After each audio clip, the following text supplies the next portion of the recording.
¿Cuántas regresiones a vidas pasadas hiciste, Iñaki? Muchas. Siempre yo tuve un vínculo muy especial con la música, siempre. Y para mí era muy importante el hecho de coreografiar sobre una determinada música específica. Y yo siempre buscaba que la música la música era como una obsesión a la hora de hacer un espectáculo. Yo recordaba que mis padres, que no vienen del mundo de la danza, claramente, cuando yo era chiquito, nosotros somos 2 hermanos, y a mí de noche había que ponerme música clásica. Porque si a mí no me ponía música clásica, era imposible dormirme. Entonces mi mamá siempre me cuenta que me ponía música y música. Yo vine con un problema auditivo de chico, que tenía como el tímpano muy cerrado. Tuve un problema a los 8 o 9 años, pero bueno, eso fue posterior. Yo nací con el canal auditivo muy estrecho. Y en ese momento yo había ido a una colonia de vacaciones y me habían puesto unos tapones de cera franceses que venían supuestamente del primer mundo y eran muy modernos para la época. Los tapones se derriten en el calor y se van hacia adentro. Y eso se pega en el tímpano. Entonces yo estuve años con un cierto desequilibrio y también con una audición totalmente reducida. Tardé como 7 años en poder hacer lavajes en ese momento de lo que se permitía para poder extraer esta materia. Y recién ahí, desde que nací hasta los 7, pude tener una audición no solamente perfecta, sino tranquila. Volver a reencontrar el estado, porque también te cambia hasta lo emocional, estás totalmente desequilibrado, físicamente, psicológicamente. Y bueno, yo tenía como siempre, si a mí no me lograban colocar música clásica, que era lo único que calmaba, según mi mamá, yo me golpeaba contra las sábanas, sobre todo contra las almohadas. Había algo que en mí no... Había un ruido que evidentemente no cesaba. Y mucho menos venía el sueño. Y a mí siempre me daba vuelta esto. Entonces, una persona me dijo, ¿y por qué no haces una terapia, me hice de regresión? Es la primera vez que lo hago en Río de Janeiro, en portugués, porque no hablaba la persona ni inglés ni español, y yo estaba de gira, y en ese momento vivía más a los tumbos que ahora. Entonces voy a un espacio que no conocía, y conozco a la persona, y bueno, tengo una primera experiencia, después tuve otra en Buenos Aires, y después hice una en Inglaterra, y las 3 fueron exactamente lo mismo. La vida anterior a esta, yo fui músico, violinista, y yo me acuerdo, hablando de experiencias extrasensoriales y extrapersonales, yo tenía 8 años, paso por la calle Carlos Pellegrini con el auto, y mi madre me dice, ¿ves ahí enfrente? Me dice, ese es el Teatro Colón. A mí se me sacudió el mundo en ese momento. Yo cuando vi el Teatro Colón, vuelvo a lo mismo, tenía 8 años, a mí se me detuvo el mundo. Y yo sentí la información. O que yo había pertenecido a ese lugar, o que yo iba a pertenecer a ese lugar, pero yo siento como si algo se hubiera detenido. Y sí, yo me morí tocando música, y hasta tuve la misma familia. Y fueron seres que fueron mucho más opresores de los que fueron en esta segunda etapa de la vida, donde yo vine un poco a sanar esa parte.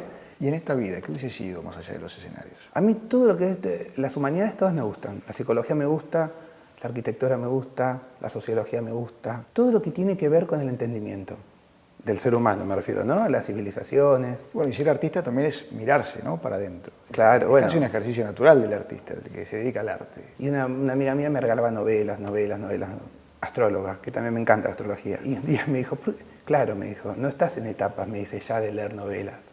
Me dice, ¿te gustan más los ensayos? Y la escuché un rato hablar y digo, es verdad. Es cierto, yo estoy en una etapa de mucha más introspección. Pero en esta etapa de la vida a mí me da mucho más curiosidad por entenderme a mí, por entender a, qué sé yo, una pareja, por entender a mi mamá, por qué se reacciona de la manera que accionamos, que no es compulsivamente, es porque hay algo que no se ha resuelto previo a ese accionar. Y creo que sin eso no, hay muchas cosas que uno o no las profundizás, o no las llegas a vivir, o fundamentalmente te perdés mucho en la vida.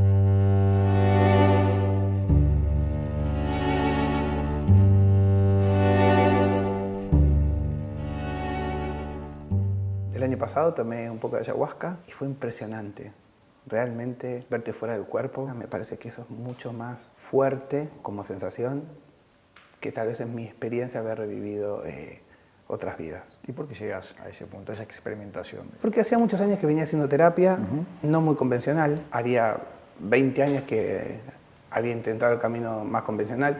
no me había servido para mucho. La vida en ese momento tampoco tenía mucha posibilidad de ser consecuente con esa terapia, que la convencional es miércoles a miércoles, y bueno, esos 40 minutos tenés que estar, y yo miércoles estaba en Hong Kong, y a la otra semana tal vez venía a La Plata, pero después estaba, qué sé yo, o en Montevideo o en Singapur.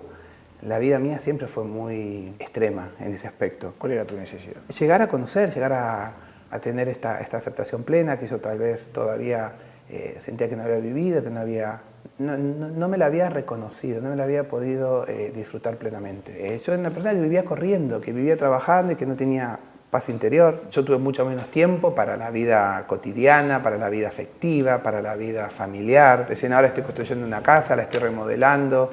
No es un dato menor que yo compraba casas y no las amueblaba, por ejemplo.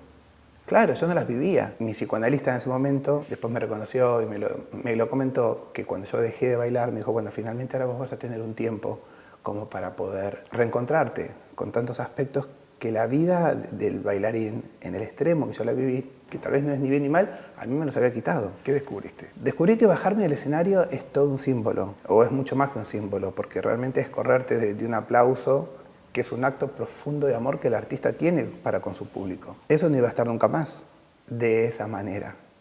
Entonces, si bien yo me preparé un poco para la jubilación, no económica, digamos, no numérica, sino ese periodo, después hay que vivirlo, el hecho de sentirte que ya hay algo más tuyo que no se va a representar a diario, que no se va a vivir nunca más. Y no estoy hablando solamente del cariño, sino de todo lo que el ego también manipula referido a ese tema. Sentirte especial, sentirte distinto. Y todo eso duele. Hay que duelarlo, hay que poderlo vivir. Yo había bailado desde los 3 años. Tenía 42 cuando me jubilé. 39 años estaba más o menos abocado y qué sé yo, no sé si es supeditado también la palabra. A veces me escucho hablar y suenan fuertes y no quiero no dejar de decirlas porque me ayudan a mí a entender. Pero había mucho de lo que ya no iba a tener más, y digo, ¿y qué ahora con este Iñaki que tiene todos estos huecos o todos estos agujeros no cubiertos? Porque no era mucha la energía que estaba puesta en otro plano. Y realmente era infeliz, no estaba bien personalmente. Y bueno, me agarró la pandemia, que para mí fue una bendición, porque primero yo justo había dejado de bailar. O sea, en otro plano sentí que por primera vez tomaba vacaciones, y después me quedé mirando el techo de mi casa. Y después de 40 años de no haber parado nunca y de haber salido corriendo del aeropuerto al teatro y del teatro al aeropuerto, mirar el techo, literal, y no tener un trabajo que hacer. Y entonces decidís mirarte y la ayahuasca fue Eso fue una causalidad muy linda, en realidad tampoco fue tan buscada. Y un día estaba en un masaje, como los que habitualmente los bailarines hacemos, descontracturantes y este tipo de realidad, y me acuerdo que había una mujer que la conocí en ese espacio y que ella era quien ejercía, digamos, quien era la que propiciaba la ceremonia. Y bueno, al tiempo sucedió y me dijo, mira, un 9 de julio, Día Patrio, me dijo, lo vamos a hacer en Exaltación de la Cruz. Me dijo, hay un lugar que hay que prepararlo, que hay que acomodarlo. Y me dijo, si te interesa, se va a hacer de esta determinada manera. Y fue toda la noche. Así que me acuerdo que llovía torrencialmente. Me parecía una escena de película. En el medio del campo había un fogón gigante en el medio del salón, una casa preciosa de campo. Había 40 personas en ronda. Y llegamos a las 10 de la noche y nos fuimos a las 9 de la mañana. Y es muy lindo. Es hermosa la experiencia, colectivamente lo que se vibra, lo que se siente. Y en ese trance, digo, ¿recordaste o afloraron algún recuerdos, digamos, poco felices? Realmente, yo sentí que me moría. Sentía que el lado izquierdo se me iba. Yo sentía, pero de forma literal, como si el cuerpo se desprendiera de mí y se iba, y se iba, y se iba. Y digo, me muero acá, hasta que en un segundo de desesperación de la más absoluta, dije, bueno, si no lo podés retener, porque yo corría, y era algo, no sé si gris, pero era algo resbaladizo hacia abajo. Y me acuerdo que en ese momento fue como si yo hubiera tenido como un salto cuántico. Fue tremendo, pero cuando dije, bueno, si esto es lo que va a suceder, ya está. No hay nada más que hacer. Esto va a suceder. Y en el momento que yo sentí que yo aceptaba eso que me estaba sucediendo, el mundo se iluminó. Y al tiempo, me acuerdo, me desperté o cobré conciencia, porque no estaba dormido realmente, y sentí una paz, una liberación, una gratitud por la vida, por el cuerpo. Entonces, reconciliarme con el cuerpo, algo que yo creía que era lo que mejor entendía de mi ser, fue algo absolutamente trascendental, te digo, para mi vida. Y fue una paz que nunca en la vida tuve, nunca, ni en el aplauso más estruendoso que pude haber cosechado en el Teatro Bolshoi de Moscú. Nunca fui más feliz que en ese momento. Y la experiencia en sí, de la ceremonia, digamos, de la ayahuasca y esa experiencia grupal que viviste, ¿qué sacaste en limpio? Lo que a mí la ayahuasca me dio es la posibilidad de soltar, de no, es decir, en mi temperamento, por cómo yo había tenido la profesión, todo estaba calculado, todo estaba manejado por tiempos, horarios, rigideces, estructuras, convencimientos de que esto iba a ser así, así, así, y se lograba, y se llegaba, y se intentaba, pero realmente, ¿cómo te lo puedo decir? De una manera muy racional. Fue totalmente desestabilizante emocionalmente, porque había algo que yo, por primera vez, no podía controlar. No podía controlar. Y me di cuenta que cuanto más quería controlar, más la distancia hacia la muerte me iba. Entonces, el hecho de la aceptación de lo que sea y de lo que vaya a ser, es lo que va a suceder. Eso para mi ego fue como morir.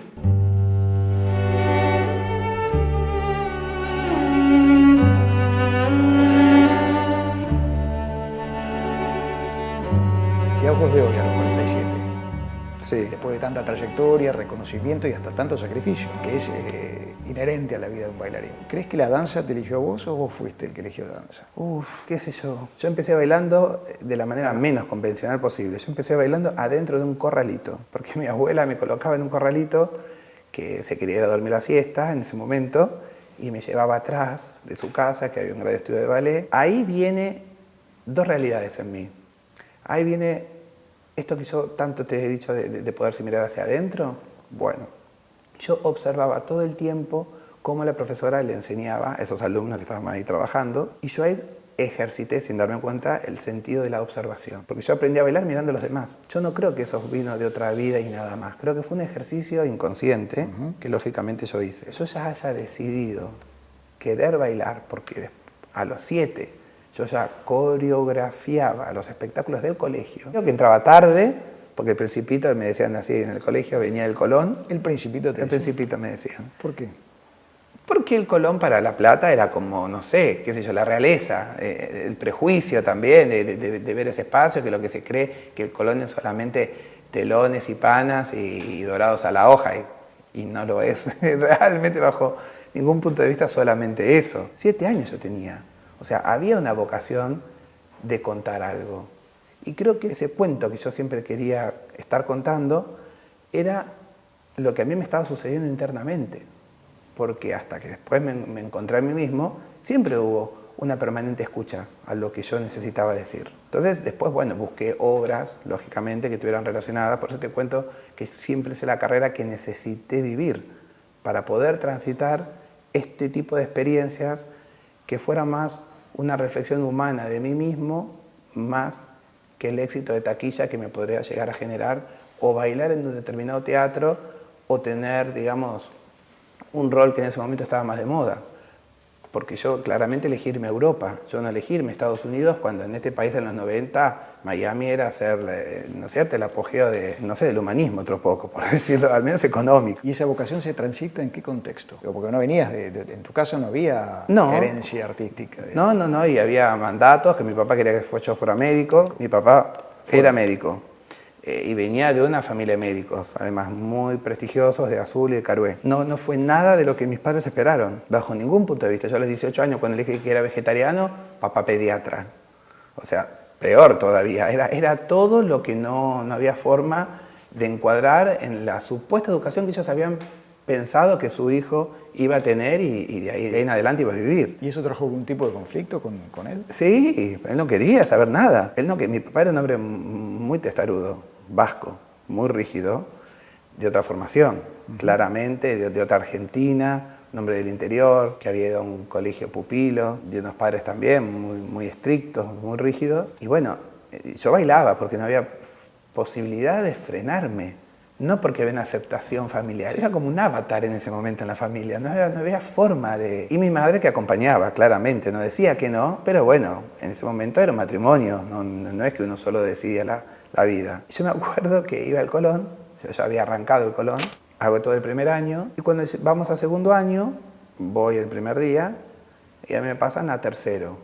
Me adelantan un año. Y bueno, eso para mi padre fue un shock enorme porque él empezó a entender que los maestros adentro del teatro le decían que yo tenía condiciones artísticas, tenía posibilidades de tener un futuro distinto a la media de ese curso. Y mi papá negaba esa realidad, no quería saber nada. Él tuvo que amigarse con la idea obligatoria. Claro, y yo creo que él tenía prejuicios ¿y de qué vas a vivir? Porque todavía sigue pasando en este país. Mi papá decía, ¿de qué vas a vivir?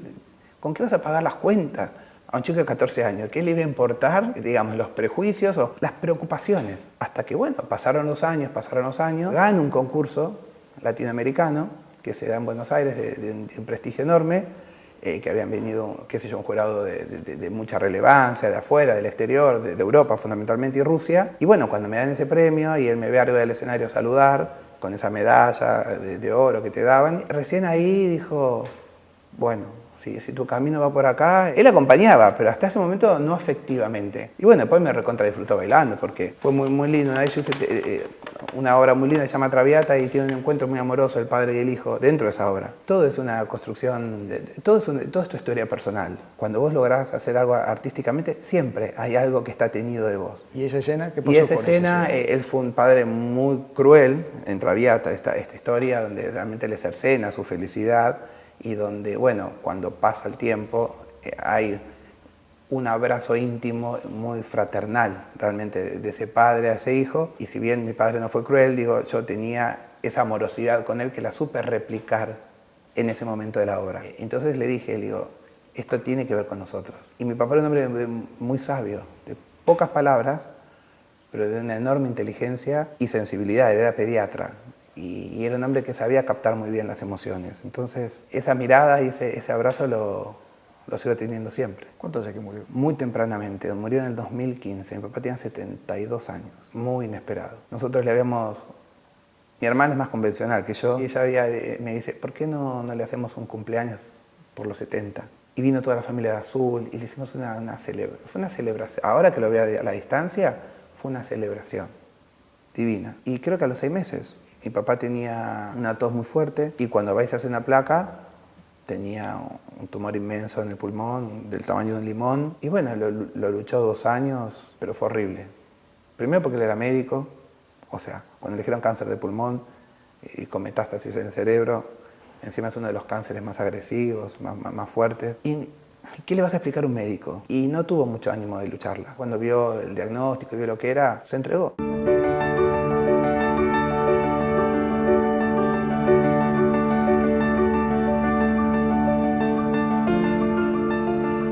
Que a los 18 te escapás del país, te vas a Londres. Sí. Fue un escape. Sí, fueron varios escapes, porque acá cerraban el teatro, los tiraban abajo y abrían estacionamientos. Yo estaba horrorizado con todo eso porque veía algo que no me gustaba culturalmente, hacia dónde viraba la Argentina. ¿Tenía que ver solo con eso? ¿Tenía que ver también con escapar de las exigencias, de las presiones que muchas veces el cine y muchos relatos, digo, del lado oscuro de la danza nos muestran, nos cuentan, pero de la que no se habla prácticamente? Billy Elliot si te refieres a él, en Inglaterra era compañero mío de camarín. No el artista que filmó la película, sino el real, Philip Mosley. Yo me había escapado a los 15 ya, porque yo a los 15 me fui a Inglaterra, a Estados Unidos a estudiar, porque el Colón me manda, los últimos 2 años a mí, me manda a estudiar a la Escuela Americana de Ballet. Entonces vuelvo a la Argentina porque estaba en esa etapa de no haber madurado de alguna forma. Todavía sentía el apego a la abuela, a la familia. Y también veía que yo siempre digo lo mismo, una frase tremenda: no hay mayor fracaso que haber tenido éxito. Y esa frase es terrible, porque yo cuando gano este concurso latinoamericano en Buenos Aires, fue totalmente abrumador para mí.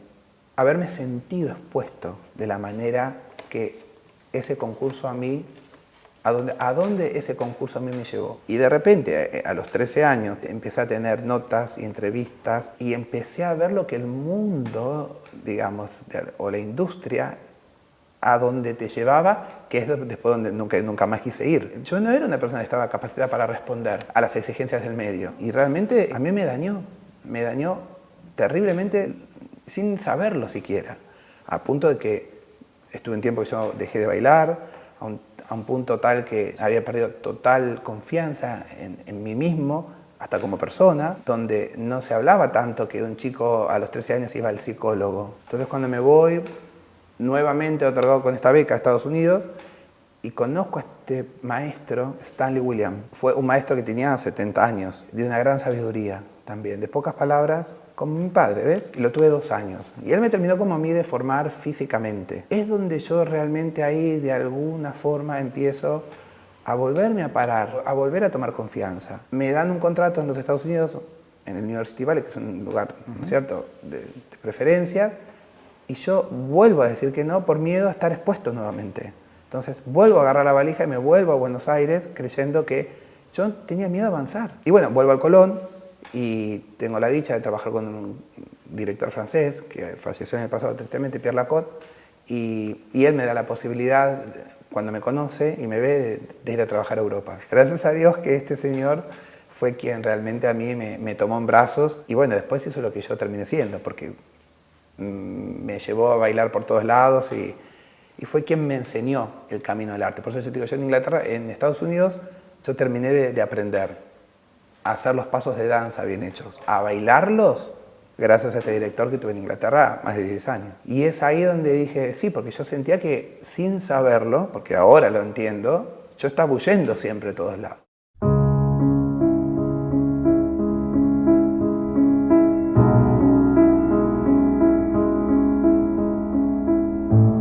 Y quiero hablar de un momento preciso, particular y definitorio en tu vida. El 4 de abril de 2001, a horas de ser primera figura de Giselle en Londres, sufrís un accidente. Y ese accidente divide tu vida en dos, porque la cambia drásticamente. Sí, no sé si en 2 o para siempre, que es mucho peor todavía. Sí, yo tenía, no sé, 24 años, 25. Había un ensayo general a la mañana, que siempre se hacen por la mañana en Inglaterra los ensayos. ¿Dónde? En el Covent Garden, el cual me correspondía a mí. Es todo muy simbólico. Yo llego tarde porque había paro de subtes. Entonces yo llego en el final del primer acto. Me cambio rápidamente, había alguien sustituyéndome, me cambio rápidamente y no escucho que la tecnología no funcionaba en el teatro ese día. O sea, las rampas y las trampas que estaban abiertas en el escenario, para quien no lo escuche, la trampa es algo es un piso que se corre, se abre y algo puede surgir o algo puede enterrarse de un lado tanto como el otro. Entro al escenario y en una corrida el público ve que una persona literalmente desaparece. Y era yo. Y recuerdo el ruido del público, porque había sido el efecto mejor logrado, seguramente de forma visual.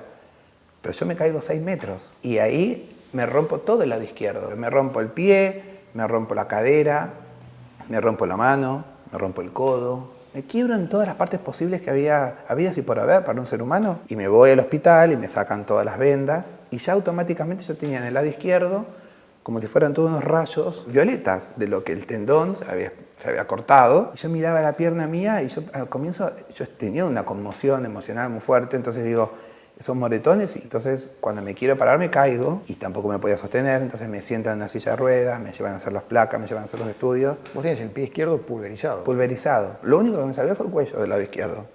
Y espero que la parte más emocional del hemisferio izquierdo. Y realmente 6 meses para volver a andar. A caminar. A caminar. 6 meses. En ese momento pensé, si yo no puedo bailar más, me haré coreógrafo, me haré maestro, me haré psicólogo, me haré médico, haré lo que pueda. Porque las cosas que yo escuchaba en el hospital eran desastrosas. ¿Qué escuchabas? Y por ejemplo, la columna que estaba totalmente dañada, la mano, lo que finalmente a mí me operan, un médico prestigiosísimo, el Mr. Goddard. No existía la operación de escafoide hasta ese momento.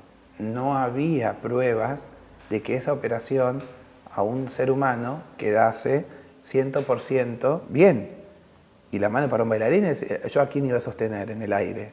Entonces, estabas más allá de, o sea, tu prioridad no era recuperarte, no era estar vivo, agradecido, ni vos pensabas en función yo empecé de la a bailar, porque también a los 25 años tirarte a llorar en la cama y nada más, Sagitario como soy yo, me cuesta vivir una vida de forma negativa. Yo abrazo el dolor, yo no lo esquivo, pero tengo que poder salir, tengo que poder ir para adelante. Y no había. El impacto del suelo había impactado la cadera en el fémur. La había directamente pegado, soldado. Entonces yo no tenía posibilidad alguna de movimiento. O sea, yo tenía un desequilibrio armónico y funcional que no fue de alguna manera diagnosticado hasta 2 años después. O sea, yo caminaba y me iba hacia el lado izquierdo.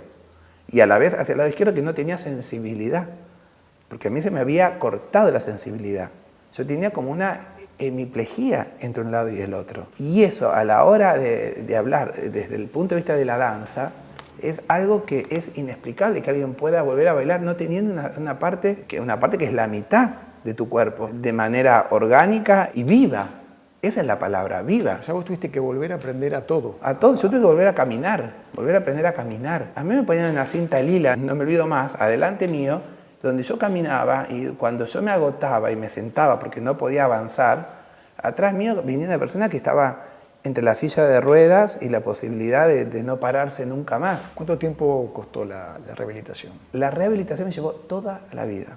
Yo nunca me recuperé. Yo siempre bailé convaleciente. Eso fue la etapa más difícil de aceptar de la carrera. Yo nunca quedé bien, nunca. Nunca volví a entrenar bien, porque nunca el cuerpo volvió a ser el mismo.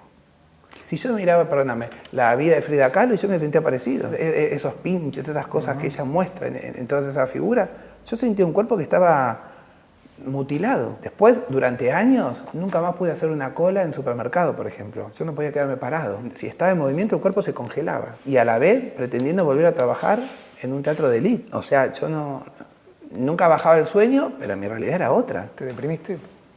Muchísimo. Yo ahí creo que volví a la depresión del niño de aquella vez, porque no había diagnóstico. A mí me dolía la cadera y no había una posibilidad de entender qué es lo que había. Y después de muchos años existe, gracias a kinesiólogos y amigos que fueron estudiando el caso, el mío principalmente te digo, el atrapamiento femoroacetabular. Ya el nombre es complejo. Imagínate lo que era la posibilidad. Yo no tenía, era la cadera, o sea, yo no tenía ni siquiera ni una erección cómoda, porque yo no tenía sensibilidad.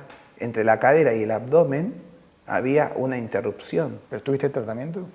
Sí, volví a terapia. La verdad es esa, la imposibilidad de abrazar mi sueño, de poder abrazar mi carrera, de poder disfrutar lo que yo había construido hasta ese momento, que era haber llegado a ser primer bailarín. Nunca lloré tanto, me acuerdo.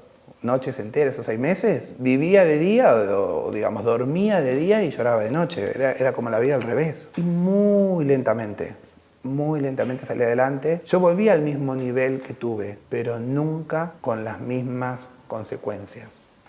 Yo bailaba un día y a lo mejor estaba 3 o 4 días para poderme recuperar. Después ya entendiste el porqué del lado izquierdo en el efecto ayahuasca, ¿no? Después, cuando pasan los años y conozco finalmente a esta terapeuta que me hace tan bien, y de los primeros días que me puso a respirar en técnica divina, yo la recomiendo siempre, se llama rebirthing, la respiración renacimiento.